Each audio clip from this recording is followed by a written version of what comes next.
Everyone, welcome to my channel. I am Khushpreet Kaur और मेरे YouTube के चैनल पर आपको सभी लॉ सब्जेक्ट के, पोल साइंस, सोशियोलॉजी, क्लास 11-12 के, ह्यूमैनिटीज़ के सारे सब्जेक्ट्स की वीडियोस मिल जाएंगी। अगर आप लोगों को इंपॉर्टेंट क्वेश्चन चाहिए पोल साइंस, सोशियोलॉजी के, तो वो भी आप लोगों को मेरे इंस्टाग्राम आईडी पे मिल जाएंगे और उसकी वीडियोज़ भी आप लोगों को मिल जाएंगी। तो फिलहाल अभी हम लोगों ने क्लैट का सिलेबस शुरू किया था, तो आज मैं आप लोगों को टॉट पढ़ाऊँगी। यहाँ पे हम लोग पढ़ेंगे जनरल डिफेंसेस। डिफेंस का मतलब क्या होता है? खुद को बचाना। खुद को बचाने के लिए हम लोग क्या क्या चीज़ें कर सकते हैं। तो बेसिकली क्या होता है, डिफेंडेंट और प्लेंटिफ होता है। प्लेंटिफ क्या करता है? प्लेंटिफ केस करता है डिफेंडेंट के ऊपर। मतलब ए है, मेरी फ्रेंड है रिया, रिया ने मेरे ऊपर केस किया, तो रिया क्या होगी? प्लेंटिफ होगी और मैं क्या होंगी? डिफेंडेंट। डिफेंडेंट का मतलब ही वही होता है जो खुद को बचा रहा होता है। तो ये बहुत ही ज़्यादा इंपॉर्टेंट टॉपिक है, तो ध्यान से सुनना, ठीक है। अब यहाँ पे डिफेंडेंट क्या करेगा? ये जितने भी यहाँ पे डिफेंस लिखे गए हैं वो सारे डिफेंडेंट के लिए होते हैं जिसके ऊपर केस किया जाता है। फॉर एग्जांपल मेरे ऊपर केस किया गया है, तो मैं क्या हुई? डिफेंडेंट हुई और मैं इसमें से कोई भी ले सकती हूँ, ठीक है। तो यहाँ पे सबसे पहला क्या डिफेंस आएगा? 8 डिफेंस है, 8 डिफेंसेस हमें दिए गए हैं, ठीक है। तो पहला डिफेंस क्या है? Voluntary non fit injuria. इसके अंदर क्या होता है? फॉर एग्जाम्पल मेरी फ्रेंड है, रिया है और मैं हूँ, ठीक है। रिया क्या करती है? मेरे को इनविटेशन देती है कि शाम को 6 बजे मेरे घर पे पार्टी है, तुम आ जाना। तो फिर वहाँ पे क्या होता है? मैं उसके घर चली जाती हूँ और वो क्या करती है? मेरे ऊपर केस कर देती है। क्या बोलती है? कि तू मेरी प्रॉपर्टी में बिना पूछे घुस के आई है, और वो ट्रेसपास का केस कर देती है मेरे ऊपर, ठीक है। वो क्या करती है? वो ट्रेसपास का केस कर देती है मेरे ऊपर। अब ट्रेसपास क्या होता है? ट्रेसपास बेसिकली वो चीज़ होती है जब हम किसी की प्रॉपर्टी में बिना कंसेंट से, उसकी बिना कंसेंट से हम लोग उसकी प्रॉपर्टी में घुस जाएं, तो वो ट्रेसपास होता है। और फिर वहाँ पे मैं क्या कर सकती हूँ? वहाँ पे मैं ये वाला डिफेंस ले सकती हूँ। ये वाला डिफेंस लूँगी कि नहीं, मैं इसने मुझे इनवाइट किया था, मैं तभी क्या करी, तभी मैं अपनी जो फ्रेंड है रिया है उसकी प्रॉपर्टी में गई थी, तो वहाँ पे मैं ये वाला डिफेंस ले सकती हूँ। एक और एग्जांपल है कार रेस का, ठीक है। अब यहाँ पे कार रेस में क्या होता है? जो वो कार रेस होती है वहाँ पे बहुत सारी कार्स होती हैं और उनकी रेस कराई जाती है, तो वहाँ पे बहुत सारे लोग उसको देखने के लिए आते हैं। जैसे मैच होता है, ठीक है, क्रिकेट का मैच होता है, वहाँ पे बहुत सारे लोग बैठे होते हैं ना राउंड में, तो वैसे ही कार रेस देखने के लिए भी बहुत सारे लोग जाते हैं।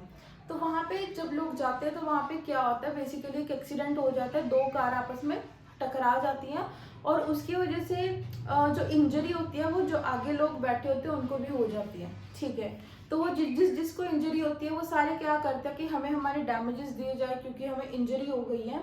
तो वहाँ पे जिस इंसान ने कार रेस को कंडक्ट कराया था वो क्या डिफेंस लेता है? Voluntary non fit injuria.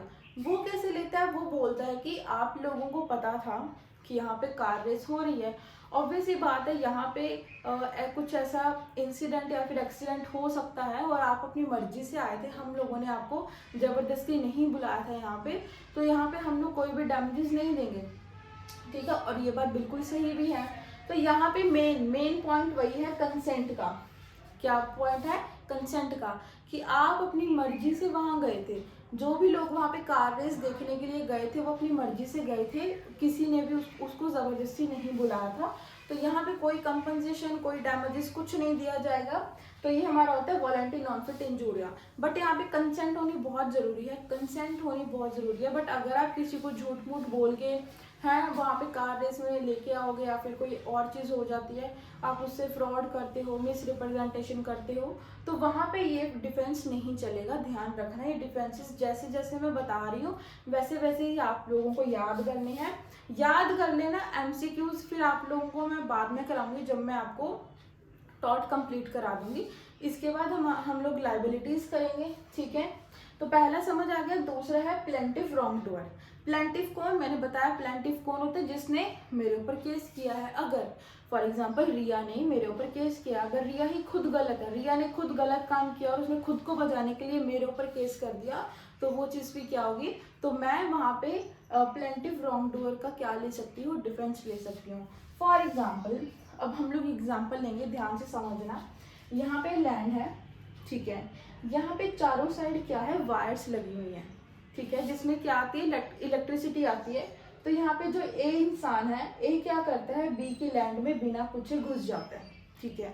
वो चला गया और वहाँ पे क्या होता है? वहाँ पे वायर्स लगी होती है और उसको इंजरी हो जाती है, ठीक है। इंजरी होने के उसके बाद इंजरी हो गई उसको, और जो बी इंसान है इसने यहाँ पे एक बोर्ड भी लगा रखा कि भाई मेरी प्रॉपर्टी में घुसना मना है, ठीक है, और यहाँ पे वायर्स लगी हुई हैं तो आप नहीं आ सकते अंदर। बट ये जो ये ए इंसान होता है फिर भी इसकी प्रॉपर्टी में घुस जाता है, तो फिर अब यहाँ पे क्या होगा, क्या वो डैमेजेस को क्लेम कर सकता है ए, क्योंकि उसको इंजरी हो गई, उसको करंट लग गया, ठीक है, तो क्या वो डैमेजेस को क्लेम कर सकता है या फिर नहीं कर सकता। तो यहाँ पे वो डैमेजेस को क्लेम नहीं कर सकता, उसको बेशक इंजरी हुई है तो वो ये जो बी इंसान है, ये जो बी है वो क्या करेगा, प्लेंटिव रॉन्ग डूअर, ये भाई इसकी गलती है, मैंने बोर्ड भी लगाया है कि यहाँ पे वायर्स लगी हैं, अंदर आना मना है, वो फिर भी मेरी बिना कंसेंट से वो अंदर घुस के आ गया मेरी लैंड पर, तो वहाँ पे क्या लगेगा, प्लेंटिव रॉन्ग डूअर लगेगा। सेकेंड एग्जाम्पल सेम वही एग्जाम्पल है, बट एक बार हम देख लेते हैं कि कहाँ पे कंपनसेशन मिलेगा और कहाँ पे कंपनसेशन नहीं मिलेगा। तो यहाँ पे नोटिस नहीं था, ठीक है, यहाँ पे उसने नोटिस नहीं दे रखा था कि यहाँ पे वायर्स लगी हैं या फिर कुछ भी है, तो ए क्या करता है, उसकी प्रॉपर्टी में घुस जाता है और वहाँ पे गन वगैरह लगाई जाती है, स्प्रिंग गन लगाई जाती है, बट उसने नोटिस नहीं दिया। बिकॉज अगर हम अपनी लैंड पे कोई भी ऐसी चीज़ लगाते तो हमें गवर्नमेंट को नोटिस देना पड़ता है, तो यहाँ पे उसने गवर्नमेंट को ना ही नोटिस दे रखा था, ना ही कोई बोर्ड लगा रखा था, जो ए है वो उसकी प्रॉपर्टी में घुस जाता है। देन यहाँ पे ये जो बी पर्सन है, ये जो बी पर्सन है इसकी क्या बन जाती है, लाइबिलिटी बन जाती है, और बी क्या करेगा, इसको कंपनसेशन देगा, इसका जितना भी नुकसान हुआ है, इसको जितने भी इंजरी हुई है वो सारी भरपाई करेगा ये बी इंसान जिसकी भी लैंड है, ठीक है। ये दोनों आप लोगों को समझ आ गया। थर्ड है इनएविटेबल एक्सीडेंट। इनएविटेबल एक्सीडेंट में क्या है, अनएक्सपेक्टेड चीज़, कोई ऐसी चीज़ हो गई जो हमने सोची ही नहीं थी, तो वहाँ पे बंदा क्या करे, ठीक है। तो यहाँ पे क्या होगा, फॉर एग्जांपल जैसे जो लोग आर्मी में जाते हैं उनको पहले 6 महीने 1 साल की ट्रेनिंग दी जाती है गन चलाने की, तो वैसा ही यहाँ पे हो रहा था कि यहाँ पे जो जितने भी लड़के थे उन सबको ट्रेनिंग दी जा रही थी मतलब शूट करने की, गन चलाने की। वैसे यहाँ पे क्या होता है कि यहाँ पे एक लड़का चला रहा होता है, उसको प्रॉपरली आती तो नहीं है, लेकिन यहाँ पे जो गन है वो ट्री को लगा रहे होते हैं, लेकिन वो ट्री से बच के वो एक दूसरे इंसान को लग जाती है जो वहीं पे खड़ा था, और उसको चोट लग जाती है। तो यहाँ पे वो क्या करेगा, यहाँ पे अनएक्सपेक्टेड था, उसने जानबूझ के उसको गोली नहीं मारी थी, हालांकि वो थोड़ी इंजरी हुई थी बट इंजरी हुई थी, ठीक है। तो यहाँ पे क्या होता है, तो यहाँ पे ए लायबल नहीं होगा, जिसने शूट किया वो लायबल नहीं होगा। क्यों नहीं होगा, क्योंकि यहाँ पे वो चीज़ अनएक्सपेक्टेड थी, उसने जानबूझ के नहीं किया, पहली बात तो ये, और दूसरी बात वो ट्री को गोली मार रहा था, ट्री से लग के वो उसको लगी है, तो ये क्या हो जाता है, इनएविटेबल एक्सीडेंट हो जाता है, जो बिल्कुल ही क्या होता है, अनएक्सपेक्टेड होता है। ये 3 डिफेंसेस आप लोगों को आई होप समझ आ गए होंगे। तो वॉलंटरी नॉन फिट इंजूरिया में ट्रेसपास का एग्जांपल है, कार रेस का एग्जांपल है, इसमें हमने लैंड का एग्जांपल देखा, और इसमें हमने जो शूट करने का एग्जांपल देखा है, ठीक है। फोर्थ है एक्ट ऑफ गॉड। यहाँ से आप लोग समझ ही रहे होंगे कि यहाँ पे क्या समझाने की कोशिश कर रहा है, एक्ट ऑफ गॉड, कि गॉड का कुछ ऐसा एक्ट है जिसकी वजह से हम लोग किसी को भी जिम्मेदार नहीं ठहरा सकते। फॉर एग्जाम्पल बहुत ज़्यादा बारिश हो जाती है, फ्लड आ गया, अर्थक्वेक आ गया, ये चीज़ किसी के भी हाथ में नहीं है। अगर इसकी वजह से, अर्थक्वेक की वजह से या फिर फ्लड की वजह से किसी को नुकसान होता है, बहुत सारे लोग मर जाते हैं, तो हम लोग किसी को भी दोषी नहीं ठहरा सकते। ऐसी ही एक फिल्म है, मुझे उसका नाम नहीं याद, लेकिन उसमें भी ऐसा ही होता है कि अर्थक्वेक आता है और उसका जो वो हीरो होता है उसका पूरा घर वगैरह टूट जाता है, और वो फिर केस करता है भगवान के ऊपर, ठीक है। तो यहाँ पे क्या है, एक्ट ऑफ गॉड है, फ्लड हो गया, अर्थक्वेक हो गया, हैवी रेनफॉल हो गया, ठीक है। तो यहाँ पे एग्जाम्पल क्या है, एग्जाम्पल अब ध्यान से सुनना। अब यहाँ पे क्या होता है, मैं आप लोगों को बोर्ड पे समझा देती हूँ।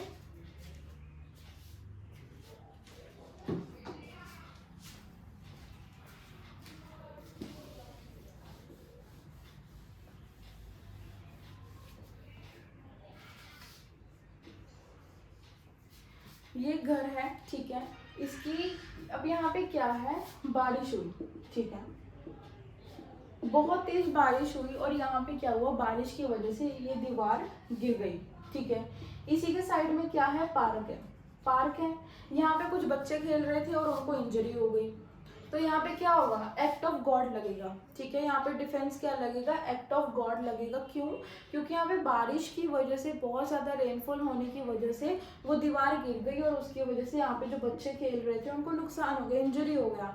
बट अगर वही सेम एग्जाम्पल है, बच्चे खेल रहे थे, बट यहाँ पे कंडीशन क्या है कि ये जो घर है ना, इस घर की कंडीशन अच्छी नहीं है, ठीक है। ये दीवार बहुत सालों से, 2-3 सालों से गिरने वाली है, लेकिन ये उन्होंने उसको सही नहीं कराया और जिसकी वजह से हल्की सी बारिश हुई, हल्की सी बिल्कुल बारिश हुई और उसकी वजह से दीवार गिर गई और इन बच्चों पे क्या हो गया, इंजरी हो गई। दीवार गिर गई इनके ऊपर तो इंजरी हो गई।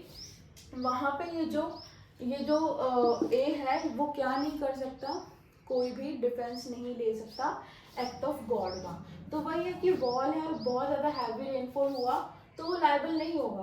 बट यहाँ पे कंडीशन है कि बहुत ही ज़्यादा स्लो रेनफॉल, लो रेनफॉल हुआ है, लेकिन यहाँ पे कंडीशन यही है कि उसने अच्छे से अपने घर की मरम्मत नहीं कराई है, वो दीवार पहले से ही गिरने वाली थी, उसने अच्छे से नहीं किया, इसलिए वो लायबल होगा। उसके बाद आता है मिस्टेक। मिस्टेक में क्या होगा कि मिस्टेक में जो मिस्टेक होता है वो वैलिड डिफेंस नहीं माना जाता। याद रखना कि एमसीक्यू आएगा कि क्या मिस्टेक को वैलिड डिफेंस माना जाता है, तो नहीं, मिस्टेक को वैलिड डिफेंस नहीं माना जाता अंडर अ टॉट। बट ये वैलिड होता है कुछ चीज़ों में, बट ये वैलिड होगा कुछ चीज़ों में, जैसे कि यहाँ पे मेन इंपॉर्टेंट है आपकी इंटेंशन। हम लोग मिस्टेक पढ़ रहे हैं, बहुत बार ऐसा होता है कि हमसे कोई ऐसी गलती हो जाती है, हम करना नहीं चाहते थे बट हमसे गलती हो जाती है, फिर हम लोग सोचते हैं कि नहीं यार मैंने जानबूझ के नहीं किया, मेरे से गलती से हो गया, मुझे माफ़ कर दो। हम लोग बहुत बार ऐसा होता है हमारे फ्रेंड्स में, हमारे घर वालों के साथ, कि हम लोग, हमारे से गलती से कोई काम हो जाता है, बट कुछ ऐसे काम होते हैं जो हम दिखाते हैं कि वो हमने गलती से किए हैं, बट हमारी इंटेंशन वैसी नहीं होती। हमारी इंटेंशन होती है कि हाँ हमें ये काम, गलत काम करना है, बट हम ऐसा शो करते हैं कि वो हमारी मिस्टेक है। तो बेसिकली मिस्टेक में हमारी इंटेंशन देखी जाएगी, हमारा दिमाग देखा जाएगा कि क्या हम वैसा काम करना चाहते थे जैसा वो गलत काम हो गया। तो अब यहाँ पे अगर तो आपकी गलत इंटेंशन है, अगर आपकी गलत इंटेंशन है तो यहाँ पे मिस्टेक नहीं मानी जाएगी, ऐसा माना जाएगा कि हाँ आपने टॉट कमिट किया है, अगर आपकी गलत इंटेंशन है। अगर आपकी सही इंटेंशन थी और आपसे गलती से गलती हो गई है, देन ये मिस्टेक माना जाएगा और आपको छोड़ दिया जाएगा, फिर कोई कंपनसेशन कुछ नहीं देना पड़ेगा आप लोगों को, ठीक है। उसके बाद आ गया स्टैट्यूटरी अथॉरिटी। यहाँ पे बेसिकली हमारी गवर्नमेंट आ जाएगी, हमारा लॉ आ जाएगा, ठीक है। अब यहाँ पे एक केस है, इस केस के उसे समझते, सॉरी ये नेसेसिटी तो रहेगी हमारा। नेसेसिटी क्या है, अब यहाँ पे आग लगी होती है, ये बहुत सारे घर हैं, 1 2 3 4 5 6 7 8, बहुत सारे घर लाइन में हैं, ठीक है, और इनकी दीवारें जो हैं जुड़ रही हैं आपस में। अब यहाँ पे आग लग जाती है, आग लगने की वजह से इस घर में आग लगी, फिर इससे दूसरे घर में आग लग गई, दूसरे से तीसरे में लग गई, ठीक है। तो यहाँ पे क्या हुआ, अब जो फायर फाइटर थे उन्होंने क्या किया, ये जो अगर हमने कुछ नहीं किया तो ये आग आगे से आगे पूरी सोसाइटी में फैल जाएगी। तो उन्होंने क्या किया, जो यहाँ वाली दीवार होती है, ये वाली दीवार को तोड़ दिया, जिससे कि आग जो है आगे ना बढ़े, ठीक है। तो यहाँ पे क्या है, नेसेसिटी, यहाँ पे ज़रूरत आ गई कि ऐसा करना ज़रूरी था, मतलब एक बड़े हार्म को ना होने से बचाने के लिए हमने एक छोटा सा हार्म कर दिया, तो वो नेसेसिटी में आ जाएगा। क्योंकि अगर यहाँ पे वो इस दीवार को ना तोड़ते तो ये सारे वाले जो ये जितने घर है ये सारे भी क्या हो जाते, इनको भी आग लग जाती। तो इसलिए यहाँ पे नेसेसिटी था, किसी हार्म को रोकने के लिए, किसी हार्म से बचने के लिए उसने वो प्रॉपर्टी को हार्म किया, तो वो सही माना जाएगा। अगर कोई भी ऐसा नेसेसिटी बहुत ज़रूरी था और वैसा किसी प्रॉपर्टी को हार्म कर देता है, वो फिर क्या है, वो वैलिड माना जाता है और वह नेसेसिटी का डिफेंस ले सकता है। उसके बाद आ गया स्टैट्यूटरी अथॉरिटी। यहाँ पे क्या है, केस है हैमरस्मिथ रेलवे वर्सेस ब्रांड, बहुत ही ज़्यादा इम्पोर्टेंट केस है।